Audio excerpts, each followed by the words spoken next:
Olá, bem-vindos para mais um estudo da obra Os Mensageiros, ditado pelo Espírito André Luiz, psicografia do médium Chico Xavier. Estamos no nosso estudo de número 3, colhendo as lições das narrativas de André Luiz nas suas experiências no plano espiritual, especialmente na colônia Nosso Lar. Depois do seu resgate do umbral, da sua temporada, conforme descrito no livro Nosso Lar, e agora na obra Os Mensageiros, o seu trabalho junto aos encarnados e desencarnados, para a redenção dele próprio e também para demonstrar o amor de Deus para as criaturas, conforme o acolhimento descrito na obra.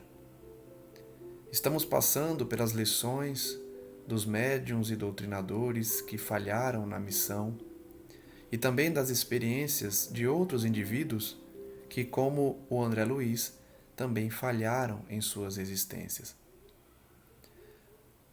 No estudo de ontem, acompanhamos a história de Vicente, também médico, que acompanha André Luiz e descreve que passou por uma situação bem peculiar na Terra, já que a sua esposa havia traído ele com o seu próprio irmão.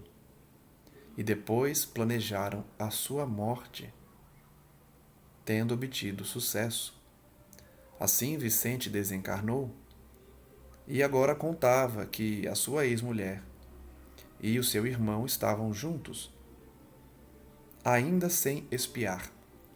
E isso foi o que causou maior estranheza a André Luiz. Vejamos. Como podemos ver, André Luiz questiona como eles estariam, depois de planejarem a morte, o próprio irmão e a ex-mulher.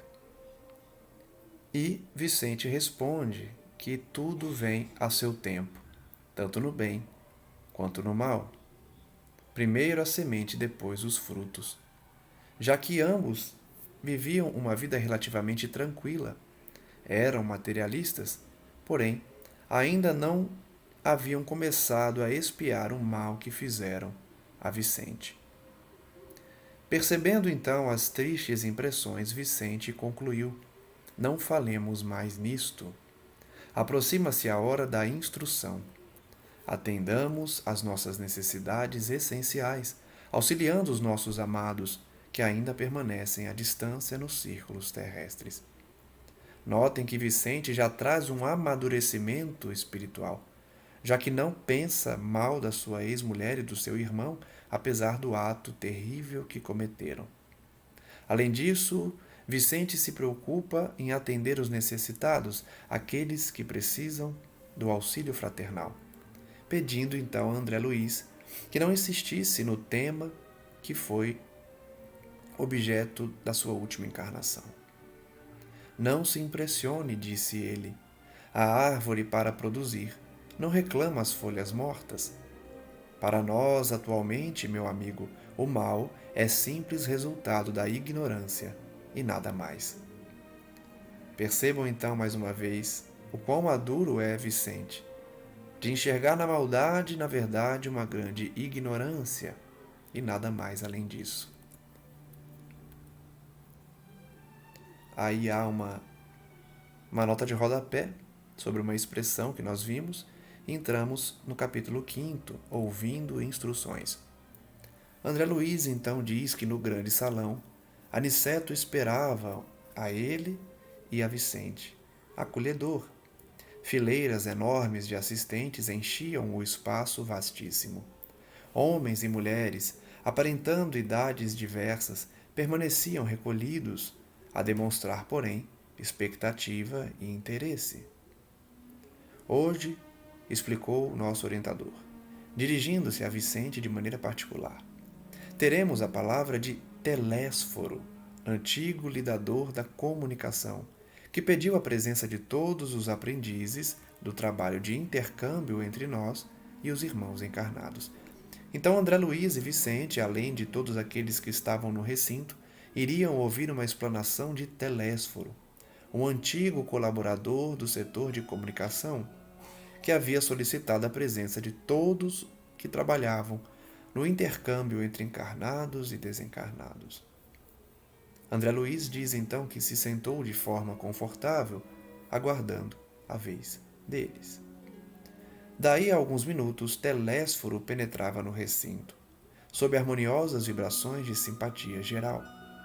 Aniceto e outros instrutores instalaram-se ao lado dele, em torno da mesa nobre, onde se localizava a direção da Assembleia. Após saudar a assistência numerosíssima, formulando votos de paz, incentivando a todos aos testemunhos redentores, Telésforo atingiu o assunto principal que o levara até ali.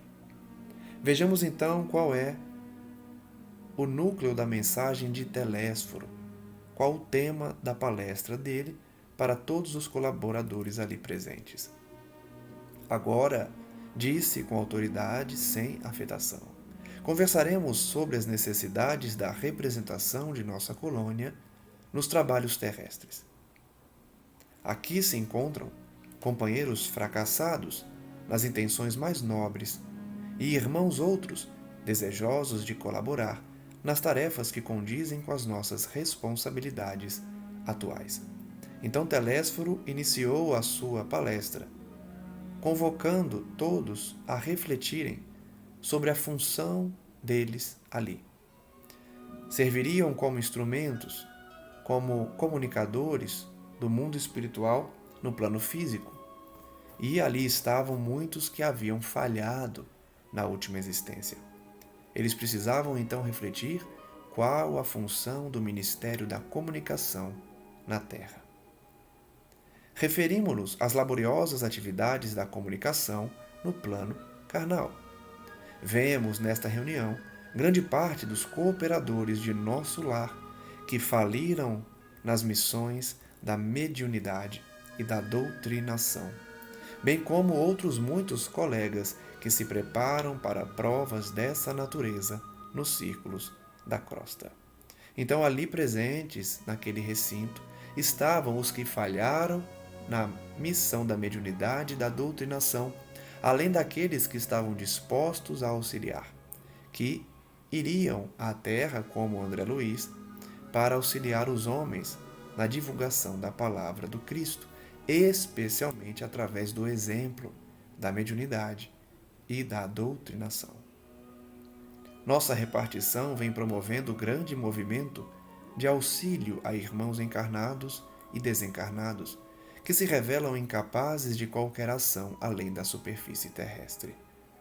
Então, a função deles era justamente auxiliar os encarnados e os desencarnados que não conseguiam dar um passo na evolução para a reforma íntima, para a caridade, para a fraternidade no mundo. Nossa tarefa é enorme, precisamos disseminar ensinamentos novos relativamente à preparação dos que habitam nossa colônia, considerando os esforços e realizações do presente e do porvir. Telésforo, então, destaca a importância do trabalho, a grandiosidade do trabalho, e que a função de todos eles seriam disseminar ensinamentos novos, preparando os encarnados para a realidade espiritual. É indispensável socorrer os que enfrentam corajosos as profundas transformações do planeta. As transições essenciais da existência na Terra encontram a maioria dos homens absolutamente distraídos das realidades eternas. Nós bem sabemos como é isso. Depois que reencarnamos, muitos de nós esquecemos dos compromissos ajustados na espiritualidade e nos distraímos com os bens materiais, com as posses efêmeras, com as posições de destaque, com a preocupação do ganho de fortuna, de poder e de vaidade. A maioria dos homens encarnados, portanto, homens no sentido de humanidade, logo, homens e mulheres, se encontram distraídos das realidades eternas, da realidade espiritual. A mente humana abre-se cada vez mais para o contato com as expressões invisíveis, dentro das quais funciona e se movimenta. Isso é uma fatalidade evolutiva, ou seja, todos nós, mais dia menos dia, atestaremos a realidade espiritual. Todos na Terra um dia perceberão que a vida não termina com a morte do corpo físico. Isso é uma fatalidade evolutiva. Todos estão destinados a conhecer o mundo espiritual. Desejamos e necessitamos auxiliar as criaturas terrestres. Todavia, contra a extensão de nosso concurso fraterno, operam dilatadas correntes de incompreensão. Telésforo, então, está falando daqueles que não compreendem o Espiritismo, daqueles que atacam as ideias espiritistas da realidade espiritual, da reencarnação, da comunicabilidade dos espíritos e da pluralidade dos mundos. Não relacionamos apenas a ação da ignorância e da perversidade. Ou seja, ele não coloca como adversário do espiritismo apenas os ignorantes e os maus. Age contraditoriamente nesse particular grande número de forças do próprio espiritualismo. Notem que não somente os materialistas, os céticos, os agnósticos que atacam os espíritas, por duvidarem da existência dos espíritos, mas também e principalmente os religiosos de outras matizes, de outras crenças, que não aceitam as ideias espíritas e por isso as atacam, como exemplo da Igreja Católica, da Igreja Protestante e de outras religiões espiritualistas, ou seja, que acreditam na vida espiritual, mas não da forma que o Espiritismo propaga. O espiritualismo, portanto, acredita na vida dos espíritos, seja aquela do céu e do inferno, seja aquela do paraíso eterno, ou do sono dos eleitos enquanto Jesus não retorna. Todos eles acreditam na vida espiritual, porém, não da forma que o Espiritismo apresenta, condenando, acusando de ser obra do diabo, de forças trevosas. Combatem-nos algumas escolas cristãs como se não colaborássemos com o Mestre Divino. Atacam o Espiritismo como se nós não seguíssemos Jesus. A Igreja Romana classifica-nos a cooperação como diabólica.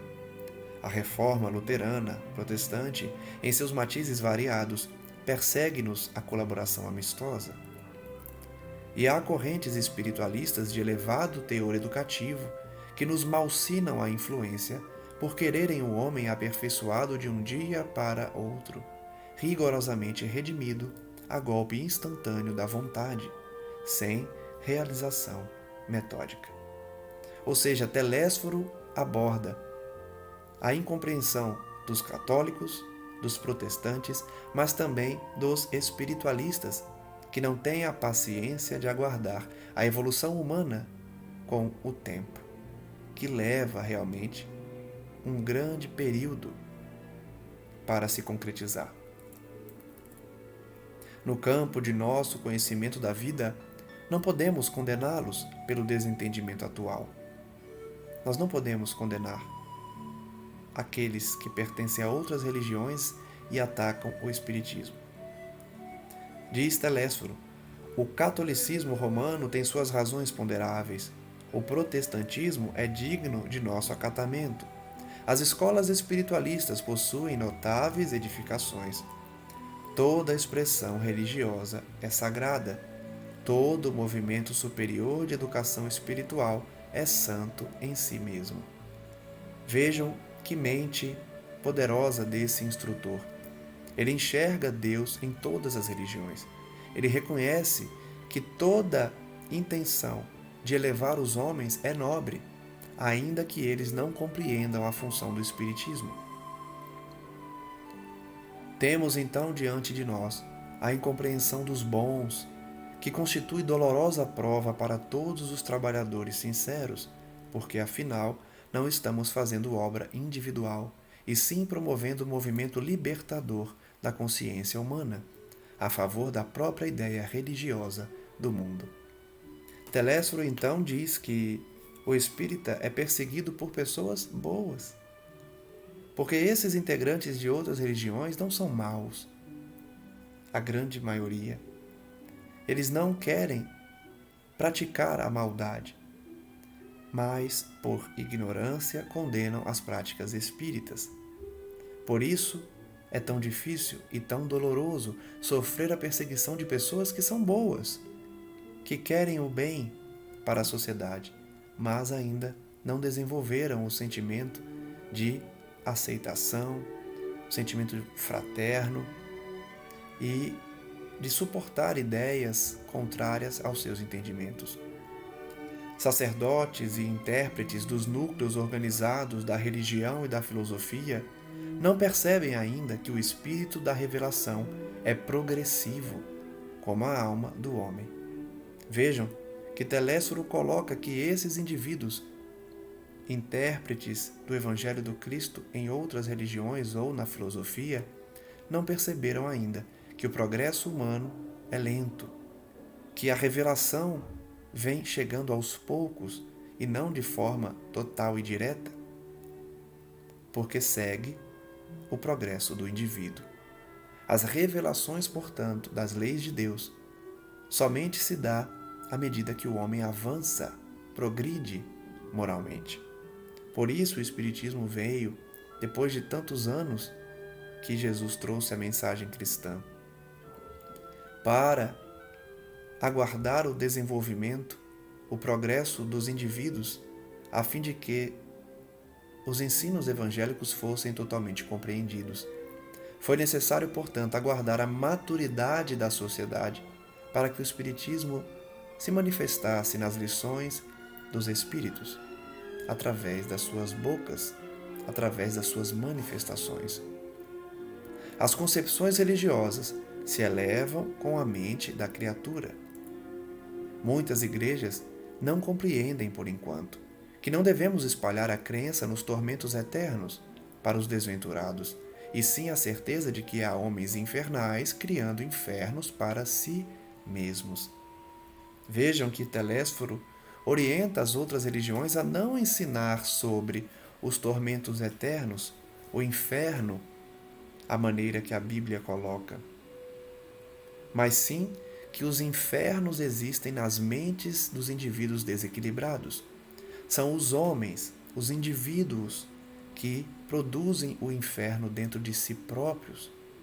Não há uma região específica em que reina a maldade eternamente.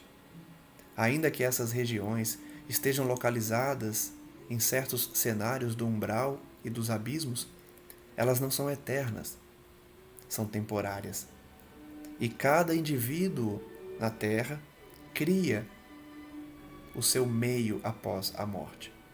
Se é um homem mau, desequilibrado, irá construir um meio espiritual também desequilibrado, desonesto e mau. Não podemos, porém, perder tempo no exame da teimosia alheia. Telésforo, então, é claro, não podemos ficar criticando outras religiões. Temos serviços complexos e dilatados. E como dizíamos, a humanidade terrena aproxima-se dia a dia da esfera de vibrações dos invisíveis de condição inferior que a rodeia em todos os sentidos. Notem que o trabalho espiritual é sempre grandioso porque, todos os dias, os indivíduos sintonizam com espíritos inferiores, com espíritos materialistas, com espíritos céticos, com espíritos desequilibrados, e assim também nos tornamos desequilibrados ou já estamos e atraímos espíritos do mesmo feitio. Por isso o trabalho é grandioso. Todos os dias a humanidade se conecta com espíritos infelizes inferiores que rodeia a humanidade. Mas, segundo reconhecemos, esmagadora percentagem de habitantes da Terra não se preparou para os atuais acontecimentos evolutivos. A transição planetária que estamos vivendo, poucos têm o mínimo de preparação para enfrentar as dores que virão, os desafios de um novo mundo regenerado ou em vias de regeneração. Os mais angustiosos conflitos se verificam no sendal humano. A ciência progride vertiginosamente no planeta. E, no entanto, à medida que se suprimem sofrimentos do corpo, multiplicam-se aflições da alma. Então, apesar da ciência avançar a passos largos no mundo, aumentam na mesma proporção os sofrimentos, as aflições da alma e do corpo. Há doenças incuráveis, há pandemias, há situações de desespero íntimo, de suicídio, de depressão. Então a sociedade está doente, a maioria não está preparada para a transição planetária. Os jornais do mundo estão cheios de notícias maravilhosas quanto ao progresso material. Segredos sublimes da natureza são surpreendidos nos domínios do mar, da terra e do ar. Mas a estatística dos crimes humanos é espantosa. Vejam que Telésforo então faz uma análise do nosso planeta, destacando que há muito avanço material, há conforto, há lançamentos tecnológicos, há a inovação tecnológica e material no mundo. Porém, no que diz respeito à moralidade, os crimes humanos avançam de forma espantosa. Os assassínios da guerra apresentam requintes de perversidade muito além dos que foram conhecidos em épocas anteriores. Os homicídios, os suicídios, as tragédias conjugais, os desastres do sentimento, as greves, os impulsos revolucionários da indisciplina, a sede de experimentação inferior, a inquietação sexual, as moléstias desconhecidas, a loucura invadem os lares humanos. Telésforo então elenca todos os grandes problemas morais que a humanidade vive. O suicídio, que está numa estatística alarmante na Terra, as guerras como na Rússia e Ucrânia, nos países africanos, nos países árabes, a indisciplina do indivíduo, a sede que muitos têm de gozar, de buscar a satisfação dos prazeres carnais, as doenças desconhecidas, as pandemias, a loucura. Tudo isso são males que invadem os lares humanos. Poucos param e se dedicam a um tempo de oração dentro de casa, a um tempo de estudo, como estamos fazendo aqui, de reflexão sobre a vida espiritual. A grande maioria vive dia após dia ligado à matéria e exclusivamente a ela, ignorando as necessidades do nosso eu espiritual. Não existe em país algum preparação espiritual bastante para o conforto físico. Entretanto, esse conforto tende a aumentar naturalmente. O homem dominará cada vez mais a paisagem exterior que lhe constitui moradia, embora não se conheça a si mesmo. Então, Telésforo acaba trazendo notícias do futuro, profetizando de certa forma, porque diz que a ciência avançará ainda mais, a tecnologia avançará ainda mais, por mais que os indivíduos não exerçam o autoconhecimento. Atendido, porém, o corpo revelará as necessidades da alma.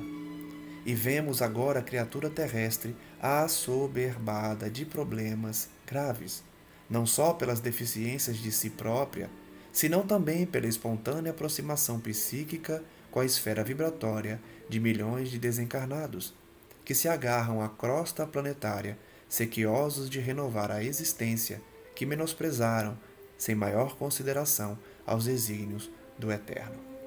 Então, por mais que a ciência avance, por mais que a tecnologia apresente a sua evolução na Terra, as deficiências e os males morais continuam a avançar na Terra, porque os indivíduos humanos ainda se aproximam de forma espontânea, voluntária, aos sofredores, milhões de desencarnados, que se arrependem do tempo perdido na sua última existência e ficam presos à matéria, presos ao plano físico. Desencarnam, mas continuam vagando aqui, nas ruas, nas cidades, nas casas, nos ambientes de trabalho, porque nada fizeram para se preparar para a grande viagem que nos leva à pátria espiritual, a todos destinada. Esses indivíduos, então, menosprezaram os desígnios de Deus e agora, arrependidos, ficam jungidos à terra, perturbando os encarnados que não vigiam, que não oram, que não cumprem seus deveres. A rigor, também nós compreendemos que os serviços da comunicação no mundo deveriam realizar-se apenas no plano da inspiração divina para os círculos terrenos, do superior para o inferior.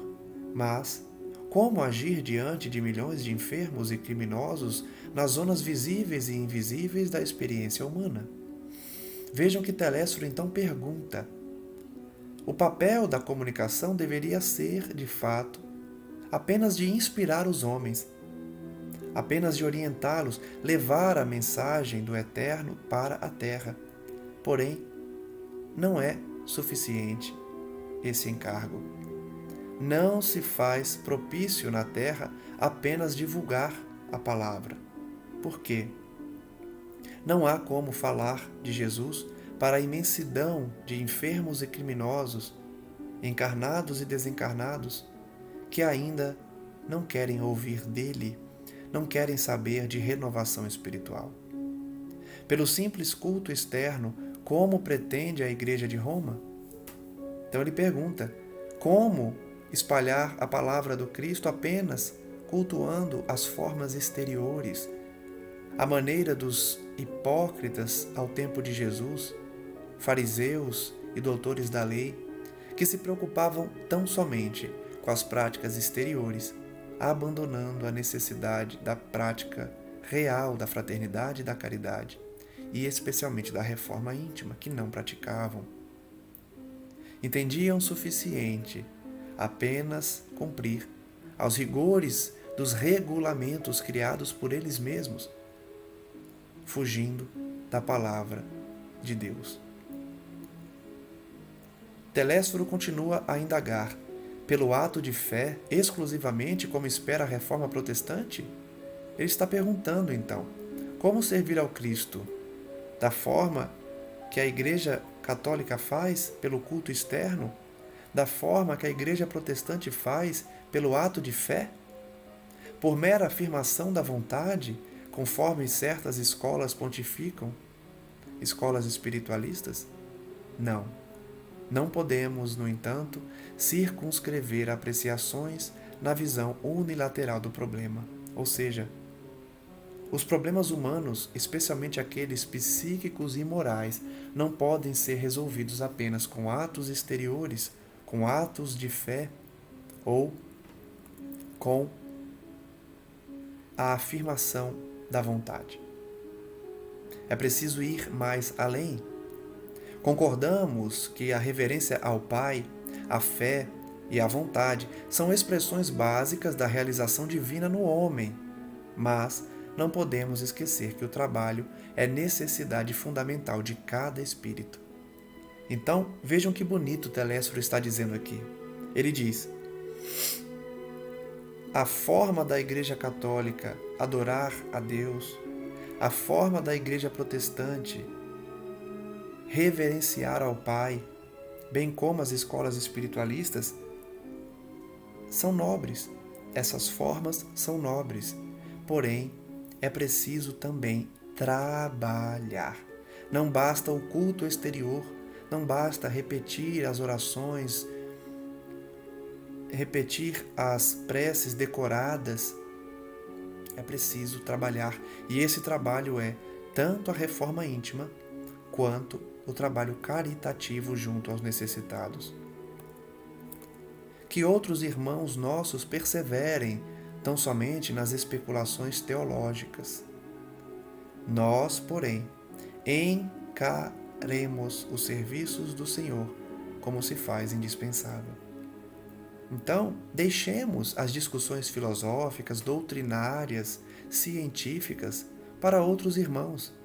Nós precisamos trabalhar, colocar a mão na massa para dar o exemplo do Evangelho cristão.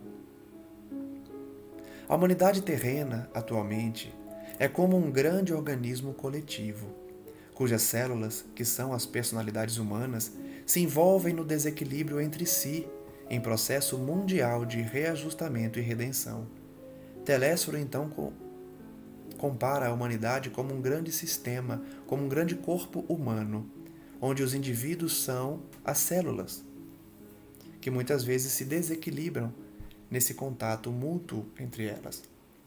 Quantos cooperam conosco veem a extensão dos cipoais em que se debate a mente humana, ou seja, aqueles que trabalham com Telésforo e os demais instrutores da colônia percebem os problemas que a humanidade se debate. Criminosos agarram-se a criminosos, doentes associam-se a doentes.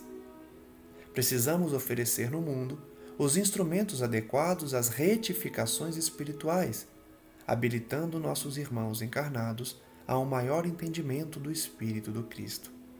Então, enquanto a humanidade associa-se com os criminosos e com os doentes, nós precisamos ser instrumentos adequados para a retificação espiritual do planeta, habilitando esses irmãos, encarnados e desencarnados, ao entendimento do Espírito do Cristo, compreender a mensagem de Jesus em toda a sua grandeza.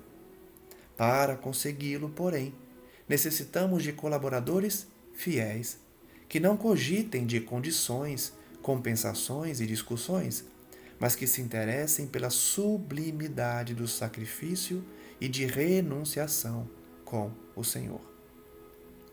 Telésforo então vai começar a falar daqueles que se comprometem com o trabalho cristão quando ainda estão na espiritualidade, mas quando reencarnam, se esquecem do compromisso e falham.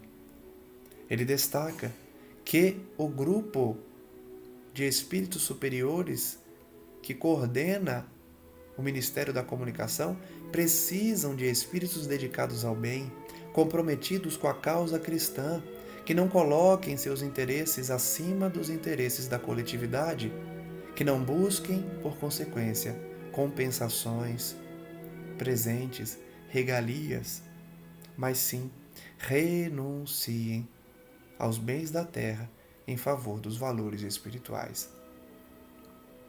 A essa altura, Telésforo interrompeu a lição em curso e, fixando o olhar percussiente na assembleia, tornou em voz mais alta: quem não deseje servir, procure outros gêneros de tarefa. A comunicação não comporta perda de tempo nem experimentação doentia, sem grave prejuízo dos cooperadores incautos.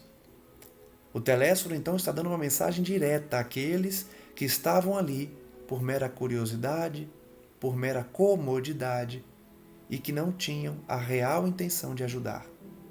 Ele dava uma mensagem direta àqueles que estão aqui para nos fazer perder tempo, já que não estão considerando se dedicar totalmente à tarefa de caridade. Saia dali. Aqueles que não estão prontos, que não fizessem eles perder tempo, porque sofreriam graves prejuízos se fossem esse tipo de cooperadores. Em outros ministérios, a designação de trabalhadores define com precisão todos os que colaboram com o Divino Mestre. Aqui, porém, acima de trabalhadores, precisamos de servidores que atendam de boa vontade. Então, Telésforo explica que em outros ministérios, a própria administração superior define quem são os trabalhadores.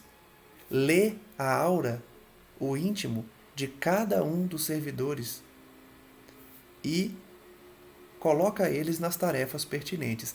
Ali no Ministério da Comunicação, porém, não era assim. Além de trabalhadores, eles precisavam de servidores que de boa vontade estivessem dispostos a auxiliar. Nesse instante, em vista de outra longa pausa, identifiquei a forte impressão dos ouvintes, que se entreolhavam com inexprimível espanto. As pessoas, então, ouvindo essas palavras de Telésforo, ficaram espantadas. Não esperavam que ele fosse tão enérgico no sentido de que queria apenas trabalhadores sérios. Entremos então no capítulo 6, Advertências Profundas. Telésforo continuou a sua palestra, dizendo: Irmãos nossos, inspirado que ele estava, continuou: fazem-se ouvir na terra gritos comovedores de sofrimento. Necessitamos de servidores que desejem integrar-se na escola evangélica da renúncia. Vejam que não é fácil compor a equipe da comunicação. A comunicação exige renúncia do candidato à reencarnação. Desde as primeiras tarefas do Espiritismo Renovador, nosso lar tem enviado diversas turmas ao trabalho de disseminação de valores educativos. Então, nosso lar já envia colaboradores há muitos e muitos anos, desde as primeiras tarefas do Espiritismo na Terra. Centenas de companheiros partem de nosso lar anualmente, aliando necessidades de resgate ao serviço redentor. Mas ainda não conseguimos os resultados desejáveis. Centenas de colaboradores saem todos os anos de nosso lar, mas poucos cumprem a tarefa. Poucos alcançam os resultados desejados. Por quê? Porque eles partem para a terra a fim de resgatarem débitos passados e também cumprirem uma missão. Mas a grande maioria falha e cai nos mesmos erros. Alguns alcançaram resultados parciais nas tarefas a desenvolver, mas a maioria tem fracassado ruidosamente. Alguns cumprem parcial, mas a grande maioria falha ruidosamente. Nossos institutos de socorro debalde movimentam medidas de assistência indispensável. Eles enviam pessoas para auxiliar os homens encarnados. Em vão, porque a maioria não escuta, não quer ouvir os instrutores. Raríssimos conquistam algum êxito nos delicados mistérios da mediunidade e da doutrinação. Raríssimos acertam na missão mediúnica e doutrinária. Outras colônias de nossa esfera providenciam tarefas da mesma natureza, mas pouquíssimos são os que se lembram das realidades eternas no outro lado do véu. Raríssimos, pouquíssimos se recordam dos compromissos espirituais. A ignorância domina a maioria das consciências encarnadas, e a ignorância é mãe das misérias, das fraquezas, dos crimes. Grandes instrutores, nos fluidos da carne, amedrontam-se por sua vez diante dos atritos humanos e se recolhem indevidamente na concepção que lhes é própria. Olha só, interessante. Grandes instrutores, quando reencarnam, desistem de enfrentar os debatedores, aqueles que perseguem as ideias cristãs e as ideias espíritas, resolvem se recolher, fugir, ao invés de combater, demonstrando logicamente, sem violência, a realidade espiritual. Esquecem-se de que Jesus não esperou que os homens lhe atingissem as glórias magnificentes e que, ao invés, desceu até ao plano dos homens para amar, ensinar e servir. Essa lição é muito importante e marcante. Se Jesus esperasse a nossa elevação espiritual, não teria vindo até hoje. Então Jesus não esperou a maturidade dos homens para renascer entre nós. Nós, por outro lado, não podemos desistir da tarefa apenas porque as pessoas são ignorantes, as pessoas nos perseguem. Se Jesus não desistiu, como nós pretendemos desistir? Jesus não exigiu que as criaturas se fizessem imediatamente iguais a ele, mas fez-se como os homens para ajudá-los na subida áspera. Então imitemos o gesto de Jesus. Ainda estamos muito distantes do Mestre, porém, podemos imitar algumas de suas atitudes, como essa, de procurar o trabalho no bem, fazer nossa parte, cumprir nossos deveres, ajudar ao próximo, por mais que soframos perseguições. E com profundo brilho no olhar, Telésforo acentuou depois de pequeno intervalo: se o Mestre Divino adotou essa norma, que dizer das nossas obrigações de criaturas falidas? Então ele faz a pergunta que eu fiz agora há pouco: se nem Jesus desistiu, por que nós, criaturas falidas, desistiremos? Abstraindo-nos das necessidades imensas de outros grupos, procuremos identificar as falhas existentes naqueles que nos são afins.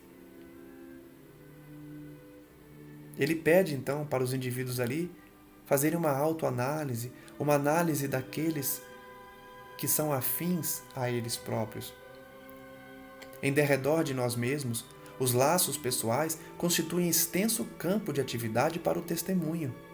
Vejam que a oportunidade de servir não está só na rua, no centro espírita, na igreja, está dentro de casa, está no trabalho.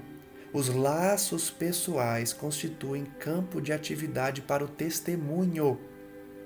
O testemunho se dá oferecendo a outra face, perdoando as ofensas, compreendendo um familiar difícil, um colega de trabalho que nos persegue.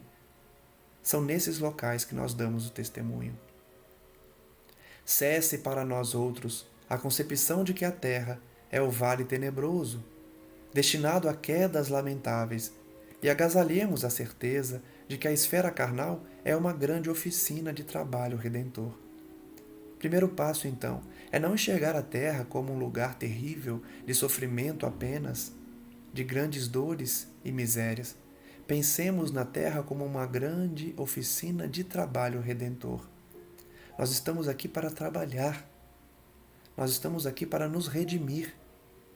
E somente alcançaremos a redenção se trabalharmos nessa grande oficina. Preparemo-nos para a cooperação eficiente e indispensável. Vejam que eles lá na espiritualidade se preparam para colaborar, para cooperar. Esqueçamos os erros do passado e lembremos-nos de nossas obrigações fundamentais.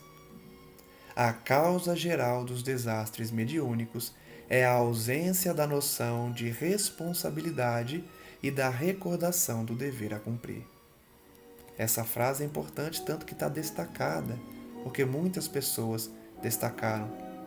A causa geral dos desastres mediúnicos é a ausência de responsabilidade e da recordação do dever a cumprir. Os médiuns se esquecem de suas responsabilidades, dos seus deveres. Quantos de vós fostes abonados aqui por generosos benfeitores que buscaram auxiliar-vos, condoídos de vosso pretérito cruel? Então ele começa a se dirigir diretamente aos médiuns que faliram, perguntando: quantos de vocês tiveram o auxílio dos guias espirituais que, condoídos do seu passado cruel, decidiram patrocinar a encarnação dos médiuns? Quantos de vós partistes entusiastas, formulando enormes promessas, e de fato nós prometemos muita coisa antes de reencarnar? Telésforo então pergunta para eles: quantos de vocês fizeram promessas, formularam condutas? Entretanto, não soubestes recapitular dignamente para aprender a servir, conforme os desígnios superiores do Eterno. Vejam que os médiuns falharam em sua maioria porque não aprenderam a servir. Queriam ser servidos, bajulados, adorados, em completa contradição às lições do Cristo, que sempre prezou pela humildade. Quando o Senhor vos enviava possibilidades materiais para o necessário, regressáveis à ambição desmedida. Olha só, ele começa a dar exemplos das falhas dos médiuns. Quando Deus deu para o médium encarnado as facilidades materiais, casa, comida, dinheiro, para que não lhe faltasse o necessário, esses médiuns caíram na ambição desmedida, queriam mais. Certamente venderam a sua mediunidade, cobraram pela sua mediunidade, querendo mais e mais dinheiro, mais possibilidades materiais. Ante o acréscimo de misericórdia do labor intensificado, agarrastes à ideia da existência cômoda. Então ele começa a descrever as condutas dos médiuns, os que por ambição querem mais dinheiro, os que por preguiça se agarram a uma existência cômoda, sem trabalhar. Junto às experiências afetivas, preferistes os desvios sexuais.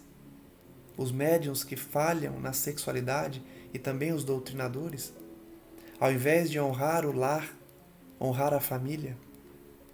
Ao lado da família, voltastes à tirania doméstica e aos interesses da vida eterna sobrepusestes as sugestões inferiores da preguiça e da vaidade. Então ele começa a elencar as causas de queda dos médiuns e doutrinadores. Em vez de se dedicarem à família, se tornam tiranos dentro de casa. Em vez de valorizarem os valores da vida eterna, caem nas sugestões inferiores da preguiça e da vaidade. Quantos indivíduos não caem assim? Nos centros espíritas, nos terreiros de Umbanda, de Candomblé, nas igrejas, seja católica, seja protestante, em qualquer segmento religioso ou no exercício da mediunidade, ainda que sem religião, quantos caem em todos esses aspectos? Vaidade, orgulho, preguiça, ambição, sexualidade. Destes-os, na maioria, a palavra sem responsabilidade e a indagação sem discernimento, amontoando atividades inúteis.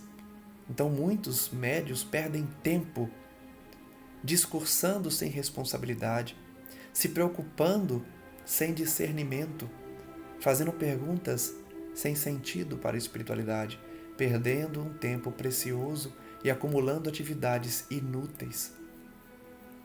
Como médiuns, muitos de vós preferis a inconsciência de vós mesmos. Como doutrinadores, formuláveis conceitos para exportação, jamais para uso próprio. Então, além de tudo que ele disse aqui, ele também fala dos médiuns que preferiram desligar-se de sua tarefa redentora, tornando-se inconscientes dos seus deveres, e os doutrinadores, que somente pregam para os outros, mas nunca se utilizam para eles próprios as lições ensinadas. Que resultado atingimos? Pergunta Telésforo. Grandes massas batem as fontes do espiritismo sagrado, tão só no propósito de lhe mancharem as águas. Não são procuradores do reino de Deus os que lhe forçam desse modo as portas, e sim caçadores dos interesses pessoais. Então veja que ele está agora criticando as pessoas que batem as portas do espiritismo sagrado apenas para manchar suas águas. Não são representantes do reino de Deus que querem entrar por essa porta, mas sim aqueles que querem apenas a satisfação dos seus interesses pessoais. Quantos procuram o centro espírita apenas para serem bem-sucedidos? Arranjar um emprego, arranjar uma companheira, um companheiro, se colocar numa situação acima dos outros. Quantos não procuram a religião para isso? São os sequiosos da facilidade, os amigos do menor esforço, os preguiçosos e delinquentes de todas as situações, que desejam ouvir os espíritos desencarnados, receosos da acusação que lhes dirige a própria consciência. Então ele está falando daqueles que buscam o espiritismo apenas para as comunicações mediúnicas, porque eles não querem enfrentar a própria consciência, por isso insistem que querem ouvir os espíritos através dos médiuns. O fel da dúvida invade o bálsamo da fé nos corações bem-intencionados. Então, nessas situações em que os indivíduos buscam a espiritualidade apenas para atender os seus interesses próprios, a dúvida vai invadindo seus corações, vai tornando duvidosa a sua fé, ainda que nos corações bem-intencionados. A sede de proteção indevida azorraga os seguidores da ociosidade. Ou seja, o indivíduo não faz nada e quer receber a proteção de Deus. A ignorância e a maldade entregam-se às manifestações inferiores da magia negra. Logicamente, a palavra negra aqui não tem nada a ver com cor de pele, pelo amor de Deus. É magia negra no sentido de magia dedicada às sombras, à maldade.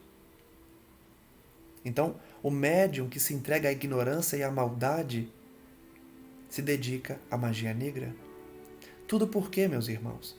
Porque não temos sabido defender o sagrado depósito, por termos esquecido em nossos labores carnais que o Espiritismo é revelação divina para a renovação fundamental dos homens. Então, o mundo está do jeito que está, especialmente em relação aos médiuns fracassados, aos doutrinadores que se desviam do caminho, porque nós perdemos o caminho do sagrado depósito. Não consideramos sagrados os depósitos que trazemos de conhecimento, de fluidos, de energias salutares. E assim, esquecemos que o Espiritismo é uma revelação divina para a renovação dos homens. Utilizamos do Espiritismo para outros interesses. Não atendemos ainda, como se faz indispensável, a construção do reino de Deus em nós.